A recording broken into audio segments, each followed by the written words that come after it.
here, especially those of you that traveled. We're especially grateful for those of us that have allowed us to share a glass of wine and break bread tonight at Missouri Foundation for Health, Missouri Department of Health and Senior Services, and the Missouri Hospital Association. So if we can just thank those folks for allowing us to be here today.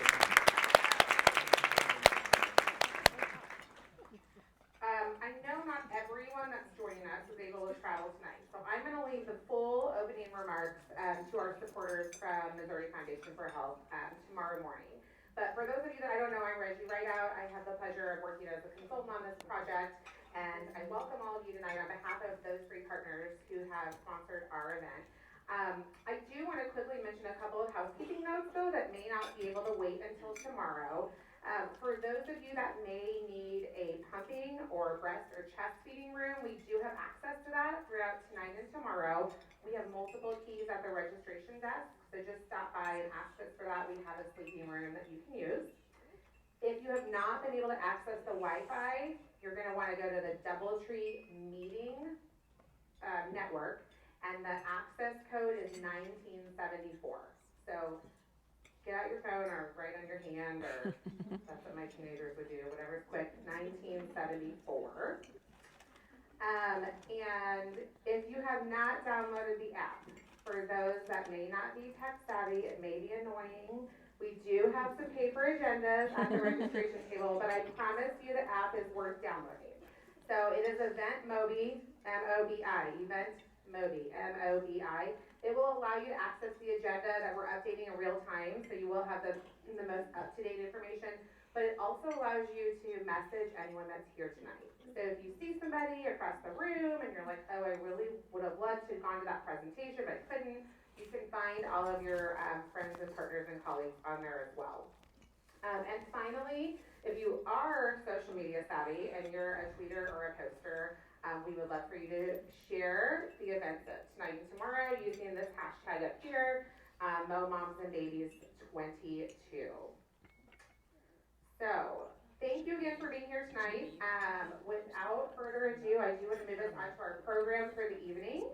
And I would like to introduce Ms. Emily Taylor, who's here to speak to us tonight on behalf of Mama's Voices. Emily is a maternal health advocate and patient family partner in North Carolina. She is a survivor of an amniotic fluid embolism after the birth of her first child in 2018.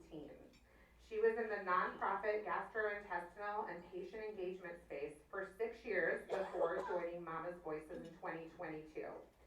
She works with other certified PFPs in the matchmaking process and does outreach with providers, PQCs, and corporate leaders. Integrating patients with lived experience at every level of QI is Emily's passion. So please join me in welcoming Ms. Emily Taylor.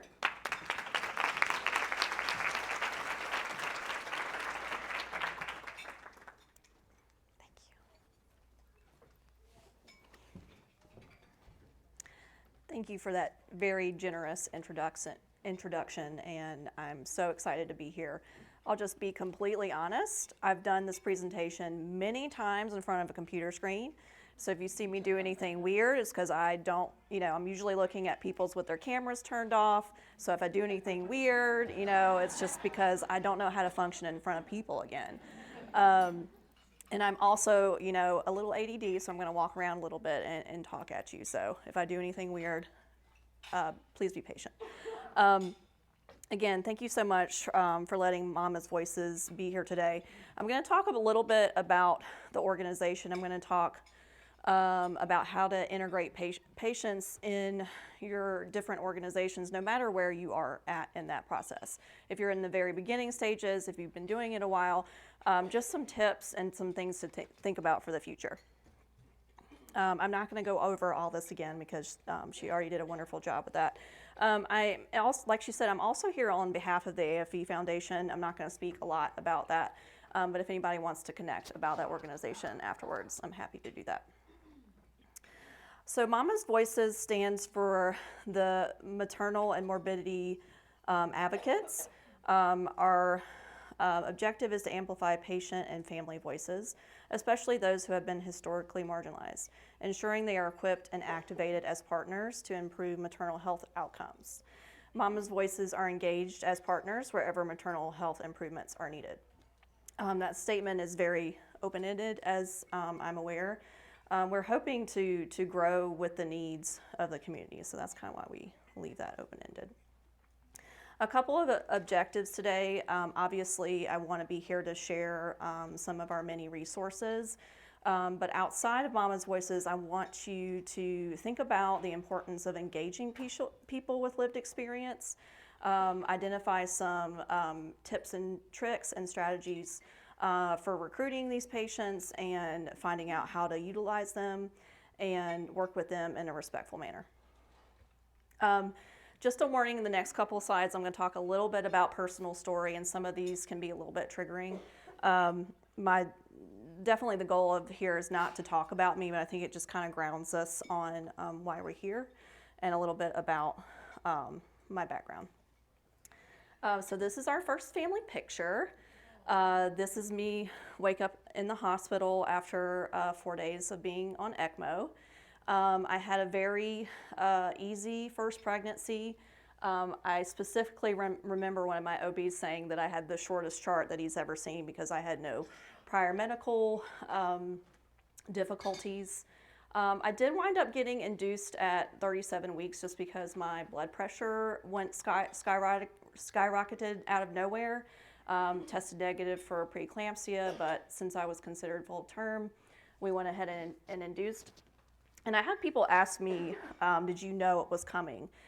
And you know, the crazy mom brain that you never want to talk about says yes, that I did know something was coming. We had put our beloved dog down a week before this happened, and there was a voice that said, this is really sad, but something really bad is coming and you need to focus your energy on that. And I thought, okay, I'm not going to repeat that to anybody because that sounds insane. And I didn't repeat it to my husband either because I was like, somebody's going to take me to a center somewhere and leave me there. But anyways, after about 14 hours of labor, which I love to tell people, my hospital birth plan was completely natural. I was going to do no drugs and, you know, some natural gas if I need it. So I'm already hooked up to being induced, and I'm having an awful time with these contractions. But anyway, after about 14 hours, I'm like, I got this. I get up and go to the bathroom, and my water broke.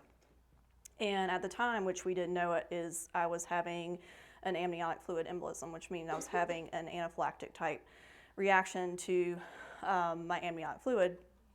I honestly thought I was having a panic attack. I thought, oh, my water's broken. Now I'm freaking out about actually having to push. In reality, my body was failing me. I went into cardiac arrest pretty quickly. Luckily, I was at a very good hospital. They had my daughter out in about 7 minutes, I was told. I remember being rolled back into the surgery room, and I actually felt them cutting me open because it happened too quickly. But I remember saying, all right, this is what my body said was going to be really bad, but let's see how this turns out. This picture looks really happy, but in reality, I was very disoriented off of a lot of heavy medications and my not so natural birth plan. And in this picture, I'm about 35 pounds heavier than I got admitted 4 days prior, just from fluid and different blood transfusions. And I also like to tell the nurses in the room I de-intubated myself. Everybody loves when that happens. But I was convinced. I was like, I'm getting out of this one way or the other. But since I was so much bigger, when they brought me my daughter, I just didn't believe it was her. I said, I haven't shrunk down at all. I'm actually bigger than I was, so it was very hard for me to process at the time.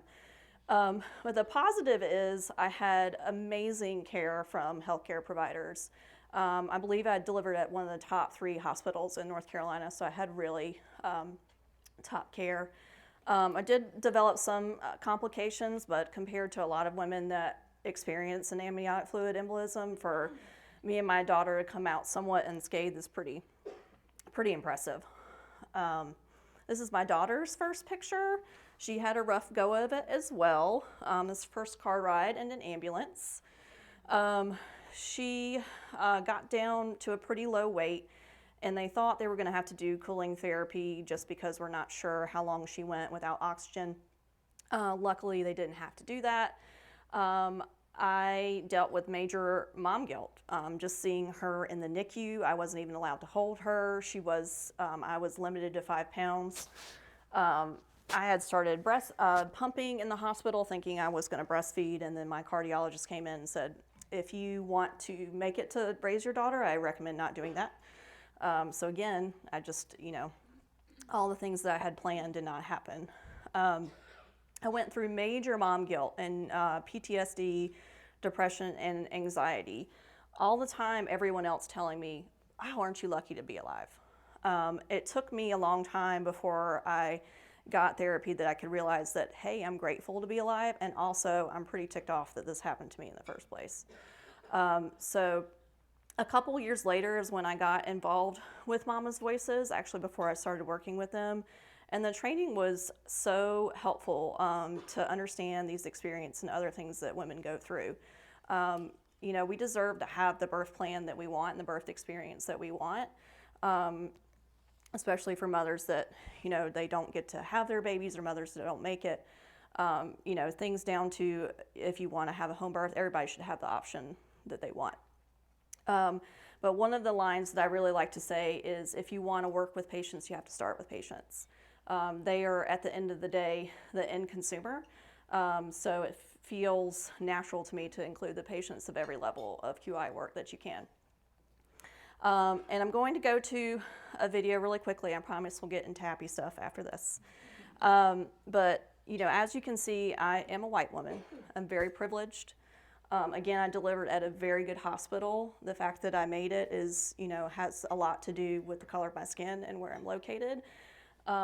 And healthcare providers cared about me. Not to say that they don't do that to other white women. There's definitely discrepancies in that. But I had one of the worst case scenarios, but because of my privilege and where I was located, it's one of the reasons that I'm able to be here today. So I promise the last thing, this video is a little emotional, but I promise we'll move on after this. But this video is very impactful, and I'd just like to include it. Hopefully everything works out. That grandbaby is perfect. Yeah. What's going on?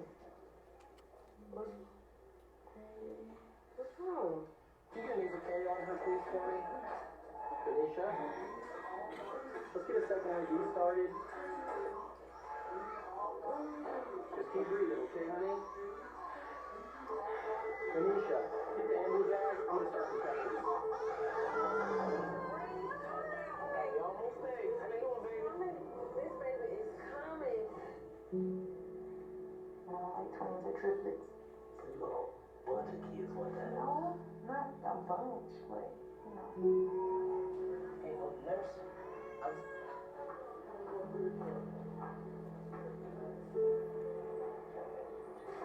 Man, all I want to know is how long that.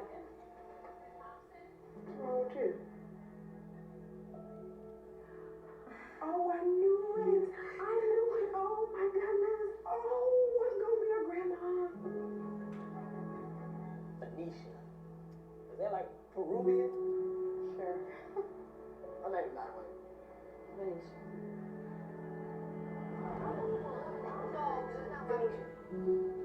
Call me before y'all, like 30 minutes before y'all get finished.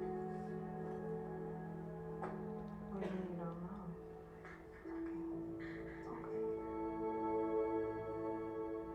What about we find seafood you can cook? You want me to find it in the food? Then we're both finding it this time. Okay, we're both gonna find it. Look what I got. Oh, what do you got? This way, Papa. What I got? Anisha.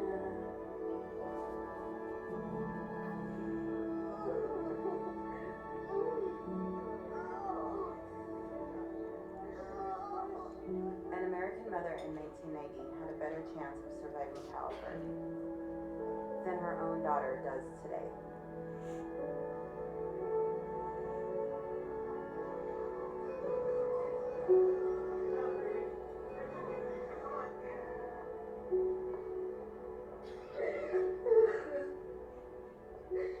to make maternal mortality a thing of the past.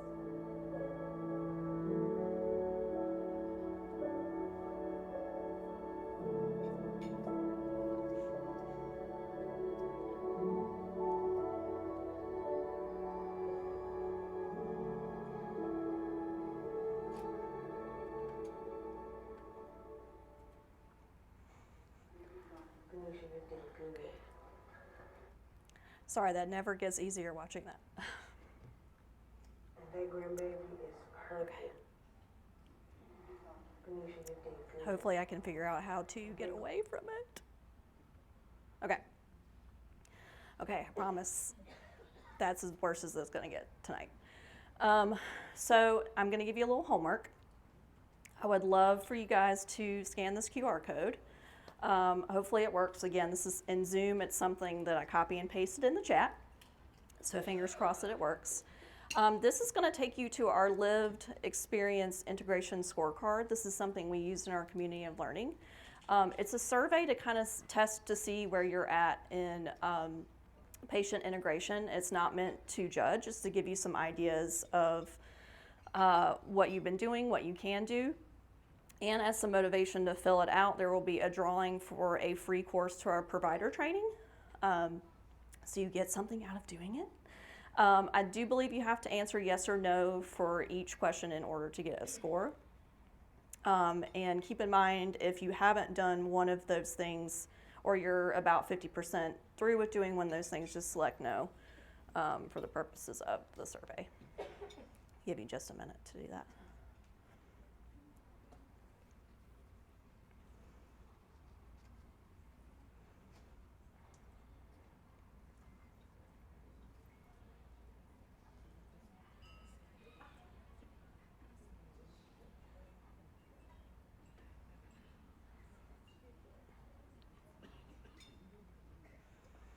Okay, so from leading our scorecard that we use in our community of learning, this was an 8-week educational series created by us and funded by AIM.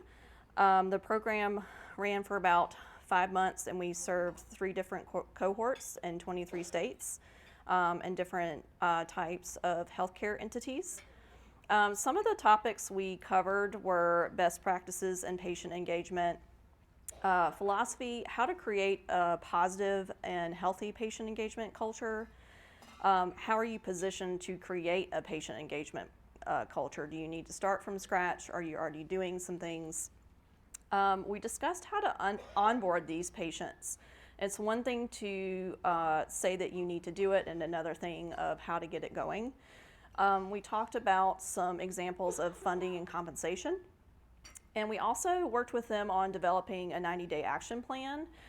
This is nothing that they had to set in stone. It was just a way for them to brainstorm on how to get their process started. We're very fortunate to get funded by AIM again. We're going to have 4 cohorts starting later this month. We're going to do 2 cohorts very similar to what we did before if you're just starting out in patient engagement, and 2 for those that have been doing it for a while and kind of how to create long-term plans. We understand that funding is a huge barrier for a lot of people, so we'd love to help you create grants and plans for the future to be able to keep that going. So if you're interested in registering for them, they are on our website. I do believe that AIM has made an announcement about it as well. But if you can't find it and you're interested, please just let me know, and I'm happy to set that up. Okay, the meat and potatoes are patient family partner training. If you hear me say PFPs, that is what I mean. So our biggest initiative is to find these mothers that want to take a bigger approach to life and getting involved in advocacy work. One of our biggest parts of the training is an advocate readiness assessment tool. A lot of women are really gung-ho about getting involved, and then they start to think about the specifics of this and say, oh, maybe I'm not ready right now, or maybe I'll be ready at a later time. It's completely self-paced and online. We hope that it's an accessible platform for everyone. They're supported the whole time. We have a PFP coordinator that works with them through the beginning to the end of the training. There is no commitment. They don't ever have to finish in a certain amount of time, and they don't ever have to finish ever. And even when they're done with the training, if there's ever a time where they don't want to do it anymore or take a pause, it is completely up to them. But to date, since we started in May of 2021, we actually have 68 certified PFPs. We're trying to also pull in some other voices, such as partners of these mothers or grandmothers. We think that they add a huge different perspective on these situations. Like my husband, that's an engineer and a math brain, remembers my experience very differently than I remember it. So it's just very valuable to have those different perspectives. We offer continued support and training to these PFPs, and we just launched a continuing education piece to this. We got a little bit more specific into what MMRCs look like, AIM bundles, different research and surveys, and quality improvement. We want to keep adding to this training. Anything that we learn, we would like to pass along to them to set them up for success. And especially things like MMRCs, because we do get people reaching out to us looking for patient engagement. Not everyone is going to be cut out for that type of engagement, so we want them to be informed of what to expect from those different pieces. Okay. We're going to watch a little video on some testimonials of the train. Oh, hopefully this works. Okay.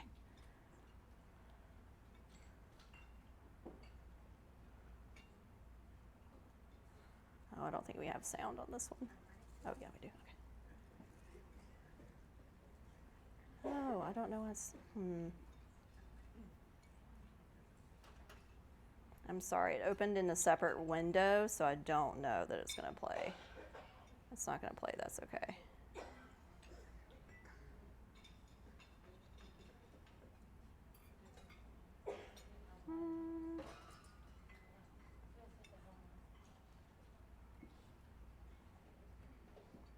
Yeah, I don't know how to change screens, so we'll just skip that for now. It's included, they did let me post that on the platform, so it is included in the resources. So if you guys just want to watch that. One of my favorite quotes from one of our PFPs is it's like putting on a superwoman cape. You know, she didn't know that she had a story that she could share and make a difference to other women. So those are some pretty neat stories. I may need help getting back to the right screen. Let's see. No, I think I'm there. Okay, let's see. All right. Okay, we just launched a provider training on how to work with patients with lived experience. Just like we supply our patients with training, we wanted to provide our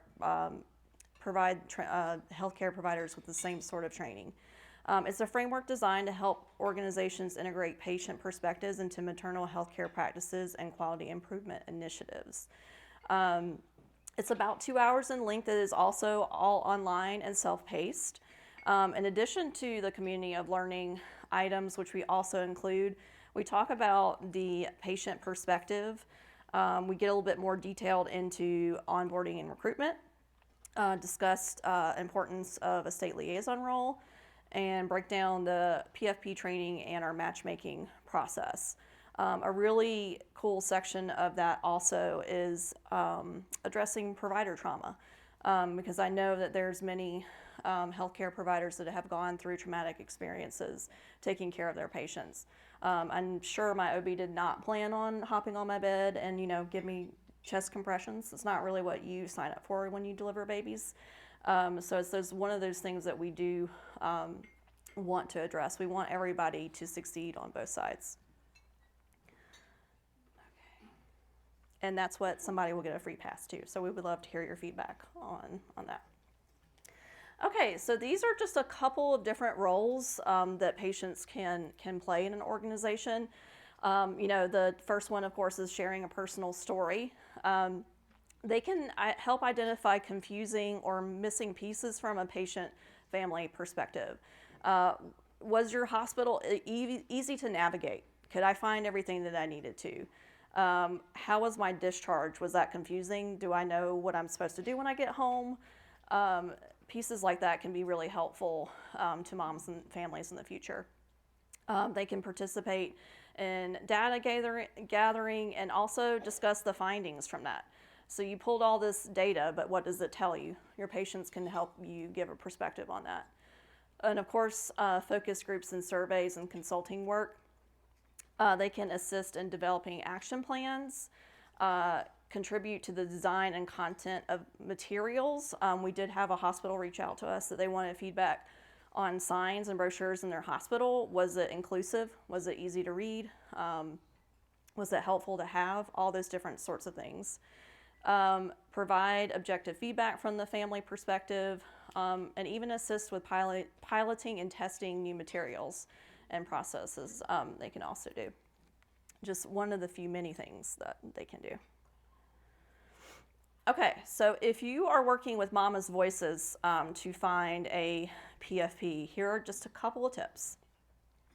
Please do not ask us for unicorns. We would love to be able to provide you with the person that you're looking for all the things, but please don't ask me for a woman in color in this county, in this state, that gave birth 18 months ago that had hypertension and a stroke. I mean, I would love to give that to you, but the chances are probably pretty slim. What I would love for you to consider instead is to have a couple different voices looking for those different topics.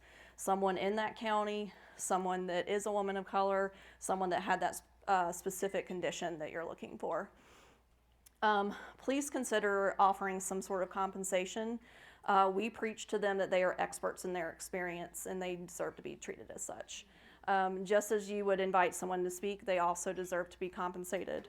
And it just helps them feel more respected, and they're more likely to come back for other opportunities. Feedback loops. We survey our patients and providers after each engagement. We want to hear from our patients. Did you feel like you were there just because, or do you think it was a meaningful experience that led to something else?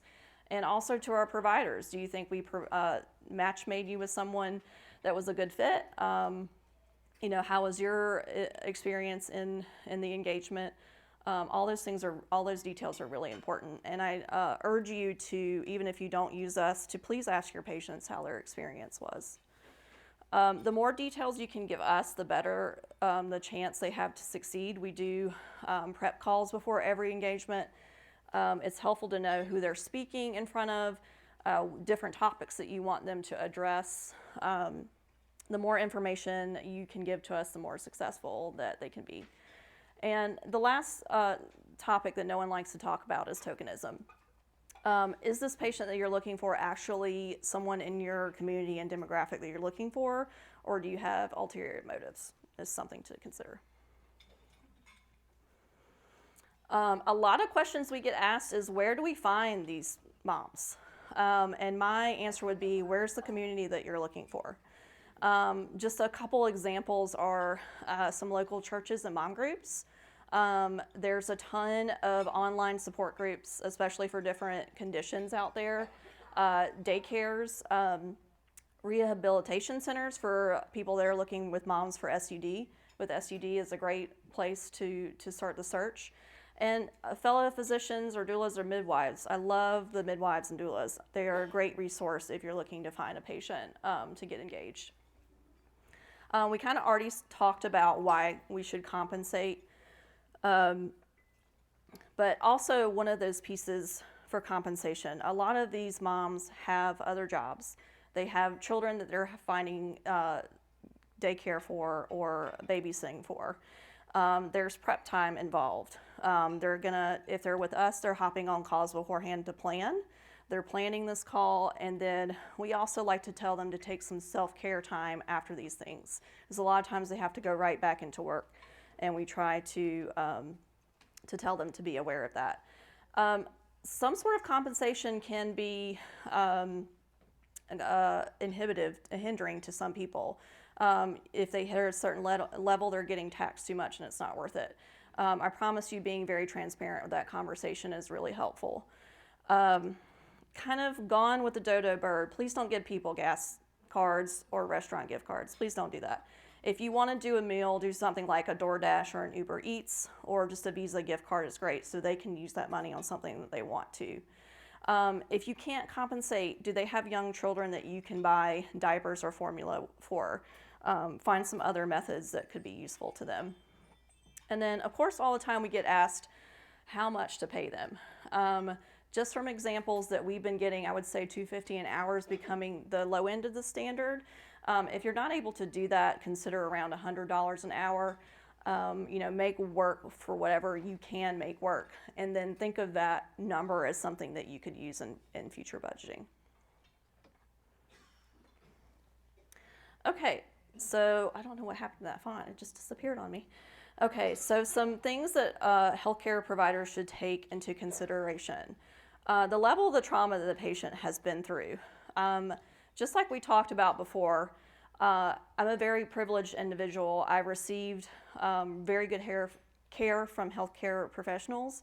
I was able to have therapy after my experience. I had a very helpful and supportive system at home, and this is still triggering for me.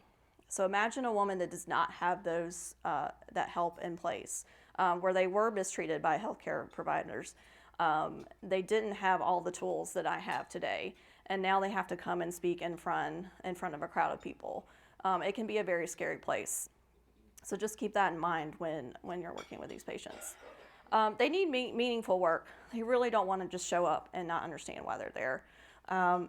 They're doing this to make a difference for their daughters or other people in their lives. So please give them the agenda for the meeting, the goals, the learning objectives. They really want to understand why they're there. Check on them for feedback and experiences afterwards. If you don't go through us or even in addition to us, it's a great way to connect. We have one example of an engagement that we had with two patients. One of the patients is very high up in the social media and advocacy in this particular condition. And our patient, it was her very first engagement.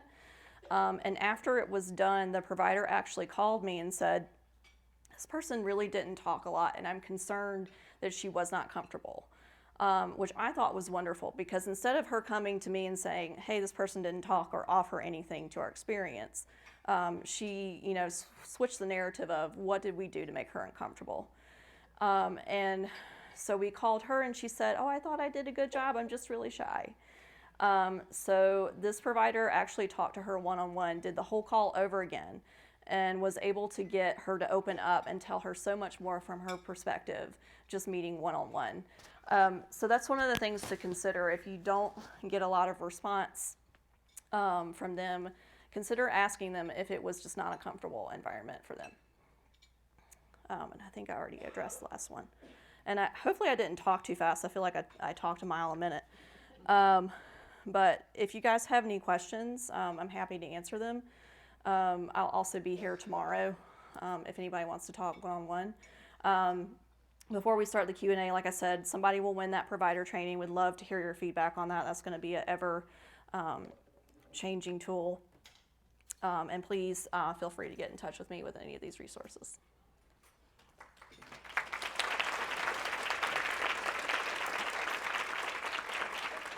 Okay, so we have plenty of time for questions, probably at least another 20 minutes.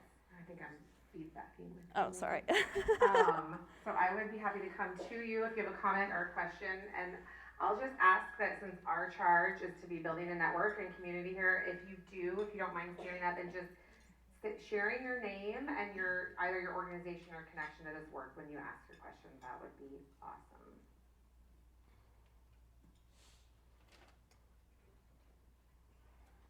That means everybody knows how to integrate patients as soon as they leave here. We're going to be ready. Thanks.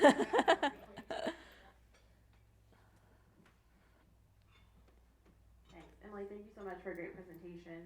I'm from Missouri Hospital Association. I can speak from personal experience. We went through the training, and it was absolutely amazing. Things that I had never thought about. I'm a nurse of 22 years, had never thought about. Thinking from that perspective of my patients, I learned so much. So what I would ask you is, what have you done in more of the clinical or community type space outside of the hospital four walls? Are there differences in how you approach that work of patient and lived experience integration. Do you have any thoughts on that at all? The short answer is no. Their training should take them through all different types of scenarios. And we're also able to help and coach them through anything that might be different than they're used to. We've also had a couple of patients help recruit for different studies going on. And like I said, we also had the MMRCs. So I would say that they're pretty well equipped to deal with any of these circumstances. And we've actually had, I don't know if it's going to get funded, but she's going to be a full-time patient advisor for a hospital. Fingers crossed they get funding for it. So hopefully they're well equipped for every scenario. Thank you for your question.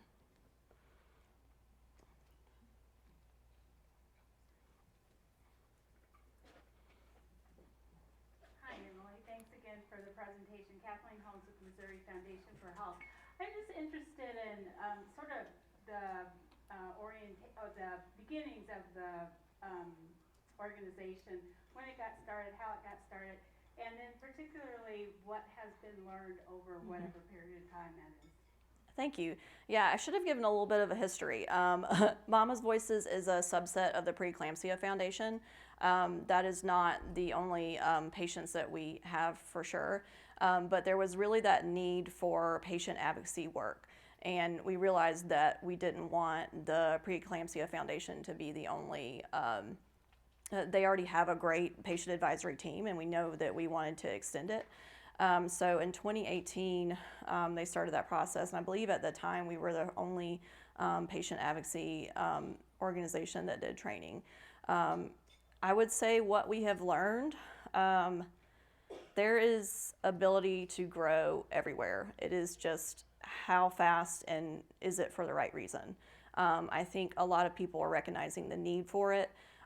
It's just the question of what is your end goal, and why. I think there needs to be a lot more thought process on what is your end goal with patient integration instead of let's just do it just so it makes us look better, because there are other people at stake. And then we've also learned what sort of engagements are out there and where our lack of patient representation is. We have a really hard time getting some patients from different conditions in different areas, which we are working on recruitment. But yeah, we have issues with recruitment like anybody else. So I feel like I rambled, but those are kind of the things we've learned is not to get too many growing pains too quickly, so we can take care of the moms that we have. We always say, come to mama. Well, give us your patients and we'll take care of them. That's our tagline. We're not rambling. Those are Okay, thank you. anybody that I'm not seeing. Yep.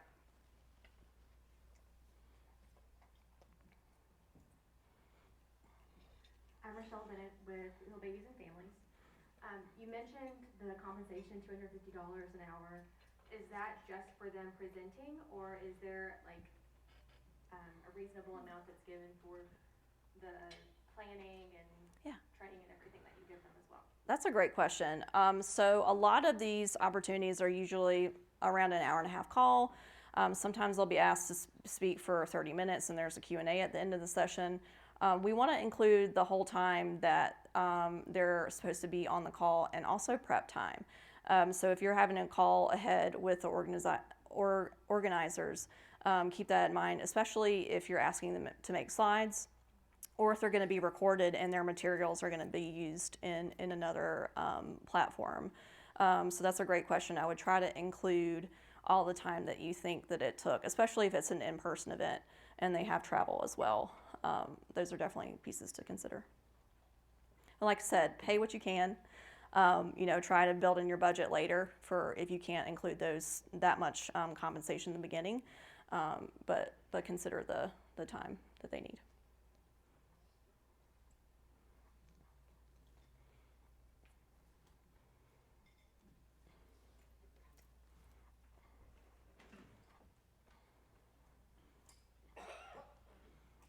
Thank you for your presentation. And Dwelle Jolly with the Seamless Integrated Health Network, and we've played in this space a good bit. I was intrigued by your comment on clinical studies enrollment or participation. Could you describe that a bit more and how you're able to navigate that space given the stigma around research, etc.? Ooh, yes. Yeah, so I will say that most recently we were contacted by, I believe, Duke University, and I cannot remember it, but it was a California-based organization where they needed sepsis patients for a study, and specifically women of color with sepsis. We were only able to provide them one person out of our entire network. So we did do some additional posting on different support groups to try to help that along. One of the things that we are trying to do is apply for funding for a BIPOC community member to help us make those connections. It's really difficult as a white woman to say, hey, you should come get involved. So we're aware of those disparities. But you know, it's not like we make compensation off of the number of people that we recruit for those studies. It's just if we have people available, then we'll pass them along to them. If that answers your question.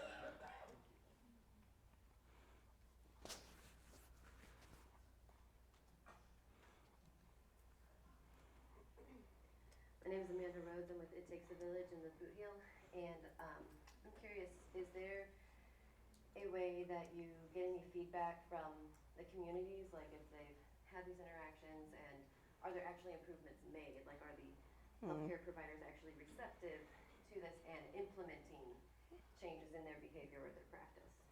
That is a great question. I think my short answer would have to be no. A lot of times we do encourage these organizations to please go back with these patients with any changes they have made.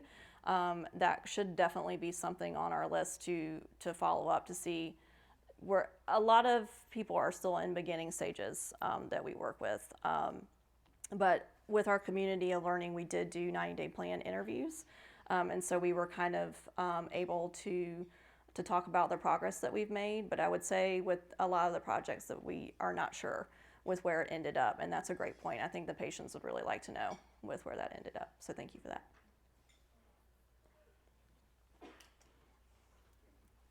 Just to follow up, if I could, hope everyone can hear me. I'm just more interested in how much support you need to give to a patient to prepare them, and do you are there considerations for different levels of where they start at and Absolutely. that type of thing? Great. Can you give more details? Yeah, great question.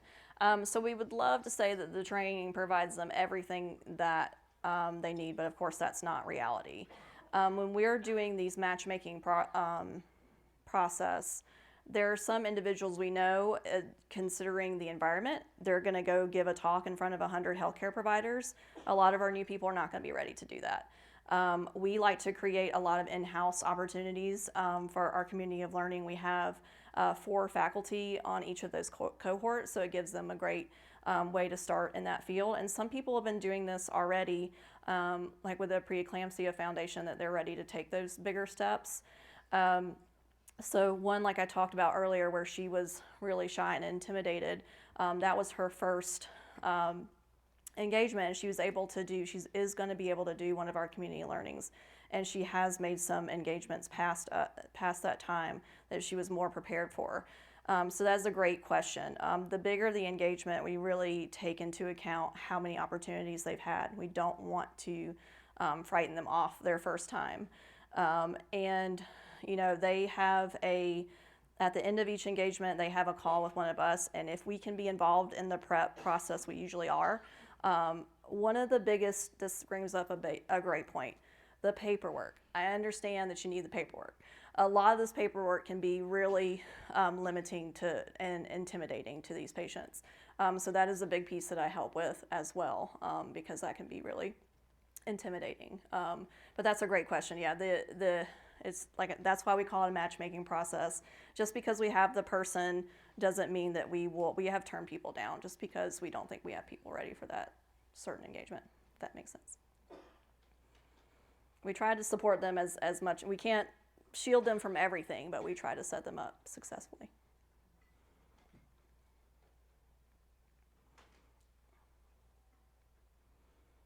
Okay.